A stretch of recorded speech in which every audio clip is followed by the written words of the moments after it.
And yes, the next book I want to talk about is the Songs of Songs, or do we call it the Songs of Solomon? Now, this is going to shock some of you. Some already know. Now, like I said earlier in the book of Proverbs, we approach each book in its own genre. Proverbs, like I said, is wisdom literature. Now, Songs of Songs, clearly, as much as I want to break the bubble for a lot of us here, it's not as much as even some scholars, actually not scholars, but some Christians and the Jewish interpret it in a way, and you'll be wondering how then it end up being in the book. Now, let me give you the shock here. The Songs of Songs is not an allegory about Christ and the church, because that is what mostly we've been taught in church to believe. Songs of Songs, as you clearly can see, is a poem, is a love poem. And when you go deeply and see all the description in this book, come on guys, it's really about love and even sex, I will even say. When you read every detail and the description of the body parts in this book, come on, it's going to make you think something else, like, okay, what is going on here, right? Yes. Now let me give us an overview and understanding of how to approach this book.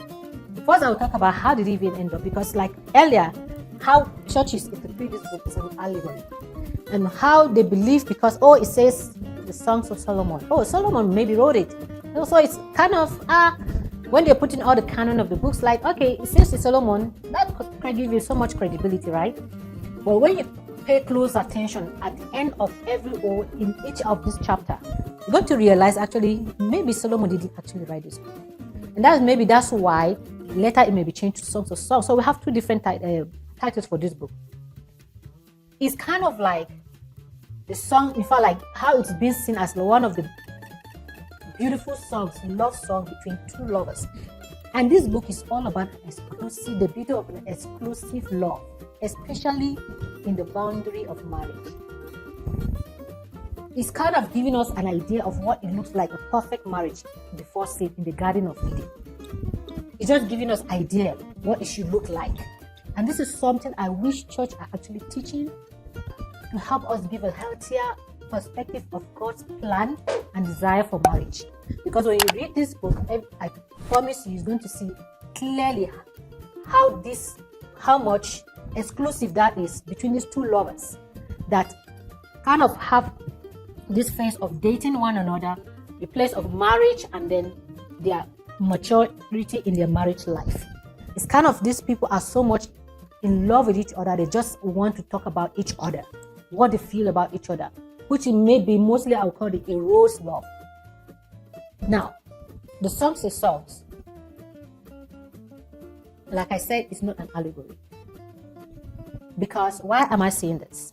If you look at the description of things mentioned in this book, you cannot you cannot make this something about your relationship with God. It's inappropriate to use some of the sexual content in saying that is a relationship between Christ and the church, and the church being the bride of Christ. Let's be honest with each other. It's inappropriate. You cannot use those sexual content for God, you are in a relationship with God. It's not possible. Knowing fully, like, anything sexual ends here on this life. In heaven, there is no marriage, right? As much as we even think about the marriage of the Lamb, it's not a sexual aspect of it. So this is something that the gift God has given us here on earth. Because sometimes we miss those things and let the world define what it should be like, not we defining what it should be like, those in the body of Christ. We shy away from these realities. And with many marriages have suffered instead of enjoying what God has given to them for pleasure in marriage. So the Songs of Songs is clearly about love, the eros love, this emotional, sexual love. But initially it's supposed to be founded in the agape love of God, the unconditional love of God. Then we have the friendship love, we call it the filial or storge love. Then coming to the eros, which is exclusive to one person in marriage. And that is what this book is all about. To show how the beauty of this in the boundary of marriage, that couple can enjoy each other, can talk about whatever they feel like about each other, even with their bodies. Because Paul told us, like, your body doesn't belong to you. It belongs to your spouse. So the reality here is this. Let's try to understand the context of each book we're reading. It will help us to even read the history of where it's coming from. Then it will really make us, because this book, if you go deeply, you're going to find that it's even coming from a female's perspective more, the Shulamite woman. And her spouse in this book was more of a shepherd than a king. Even if you call him her king, it may be just like a metaphor title for her king. Because Solomon, in a sense, even if it's mentioned here and there, it was more of trying to rebuke him from all the many wives he had. Remember, in fact, there was a place she was talking about the 60th. It seems to be like he was marrying the 60th wife, and she was like, there's a chances also she had a contact with Solomon, and she was trying to reject his approach and letting him know that she would rather have her own shepherd boyfriend or spouse and have it exclusively than with one of those women he has. So it may surprise you that actually Solomon might have not written this book. And how did it end up in the Bible? I believe God wanted it to be there because that is God's desire for every marriage.